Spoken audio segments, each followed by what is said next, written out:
అమ్మవారికి మన దగ్గర ఉండేటువంటి కాయిన్స్ ధనముతో పూజ చేస్తాం. అంటే ధనముతో పూజ చేయటము అంటే ఏమిటి అంటే మన గొప్ప చూపించుకోవాలి అని కాదు. ధనము కూడా లక్ష్మీదేవితో సమానము కాబట్టి మనము అమ్మవారిని పూజించుకుంటే లక్ష్మీప్రదము ఏ నోము నోస్తే అంతే ఫలితం వస్తుంది అనేటువంటిది ఒక నానుడి ఉన్నది.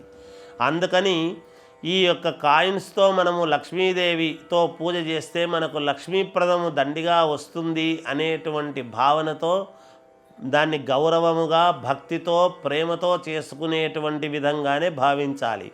అలా వాడినటువంటి డబ్బును అంతా కూడా అది దానికే ఒక మూటగట్టి లోపల దాచుకోవాలి తప్ప చాలా పవిత్రమైనటువంటి స్థానంలో ఎత్తిపెట్టుకోవాలి కానీ నిర్లక్ష్య భావనతో చెయ్యరాదు. లేదా ఈ ధనాన్ని దేనికి వెచ్చించాలి అంటే ఒక భూమిని కొనడానికి కానీ ఒక గృహలక్ష్మిని కొనడానికి కానీ మొట్టమొదటిసారిగా ఈ పూజ చేసినటువంటి ధనాన్ని వెచ్చించవచ్చును. మొట్టమొదటిసారిగా వాళ్లకు అడ్వాన్స్ రూపంలో ఇచ్చాము అంటే ఆ అమ్మవారు పరిపూర్ణముగా మనకు మళ్ళీ అనుగ్రహిస్తుంది అనేటువంటిది తెలియజేస్తున్నాను.